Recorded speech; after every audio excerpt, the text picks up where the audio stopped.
Drugs সৰবৰাহকাৰী আৰু drugs সেৱনকাৰীক চূড়ান্ত সকিয়নি নাহৰকটীয়া আৰক্ষী থানাৰ নাগৰিক সমিতিৰ সকিয়নি ড্ৰাগছ মুক্ত নাহৰকটীয়া গঢ়ি তুলিবলৈ আৰক্ষী প্ৰশাসন আৰু স্থানীয় প্ৰশাসনক আহ্বান নাহৰকটীয়া সমষ্টিৰ প্ৰতিটো অঞ্চলতে সজাগতা সভা অনুষ্ঠিত কৰাৰ দাবী ড্ৰাগছ সেৱনকাৰী আৰু সৰবৰাহকাৰীৰ ওপৰত কঠোৰ আইনী ব্যৱস্থা গ্ৰহণৰ দাবী নাহৰকটীয়া শাসনীৰ সজাগ সচেতন ব্যক্তিৰ লগতে বিভিন্ন অনুষ্ঠান প্ৰতিষ্ঠানে এই দাবী কৰিছে।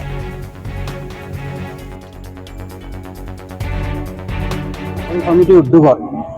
শাসনীৰ 12খন গাঁৱক সাঙুৰি আজি এখন ড্ৰাগছ বিৰোধী সজাগতা সভা আমি আয়োজন কৰিছোঁ আৰু ইয়াৰ পিছত পৰ্যায়ক্ৰমে এটা সিদ্ধান্ত হৈছে যে পৰ্যায়ক্ৰমে প্ৰতিখন গাঁৱত যি 10খন গাঁও আছে তাতো একোখনকৈ সজাগতা সভা আয়োজন হ'ব ড্ৰাগছ বিৰোধীৰ ওপৰত আৰু ৰাইজে কৈছে তেওঁলোক পৰামৰ্শ আমাক দিছে যে যিকোনো কাৰণতে বা যি ধৰণে হ'লেও ড্ৰাগছ মুক্ত এটা অঞ্চল আমি গঢ় দিয়াৰ তেওঁলোক কাম কৰিব। কিছু লোকে কৈছে যে আমি লাগিলে আমাৰ গাঁৱত যদি ড্ৰাগছ আসক্ত বা ড্ৰাগছ সৰবৰাহকাৰী ব্যক্তি আছে তেখেতসকলক গাঁওখনৰ পৰা এঘৰীয়া কৰাৰ দৰেও কাৰ্যসূচী হাতত ল'বলৈ তেওঁলোক প্ৰস্তুত আছে। তাৰ উপৰিও বাকী সকলো যিসকল আমাৰ জ্যেষ্ঠসকল আছে সমাজৰ পুৰুষা ব্যক্তিসকল আছে সমাজ হিতৈষীসকল আছে